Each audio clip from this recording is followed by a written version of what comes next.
থেকে কিছু কিছু লিগাল এবং ইনলিগাল পদ্ধতি বাঁচার জন্য, এবং সরাসরি আপনাদের কমন একটা ধারণা হতে পারে যে আপনি এখানে জন্মেছেন কিংবা আপনি এখানে বেঁচে আছেন, আপনার যে সমস্ত কাগজপত্র আছে, আপনার যে সমস্ত ডকুমেন্ট আছে, প্রায় একই ডকুমেন্ট আপনার প্রতিবেশী একজন লোকের রয়েছে যারা বাংলাদেশ থেকে আসেনি, সে যা যা সুযোগ সুবিধা পাচ্ছে আপনিও পাচ্ছেন, কিন্তু মনে মনে আপনি ভাবছেন যে আমি তো বাংলাদেশ থেকে আসা, কিছু একটা মনে হয় আমার নেই।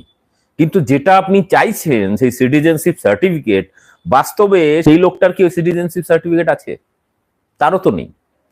আপনি যেটা আকাঙ্ক্ষা করছেন সেই একই জিনিস কি পাশের লোকটার বাড়িতে, তার কাছে কি ওই কাগজটা আছে? না আপনার কাছে যেটা ভাবছেন নেই, সেটা কি পাশের ওই পরিবারের আছে? তাহলে তারা চাইছে না কেন? তাদের কাছে ব্যাকুলতা নাই কেন? তারা কি এনআরসি তে বিপদে পড়বে না? অবভিয়াসলি পড়বে, কারণ ডকুমেন্ট না থাকলে সে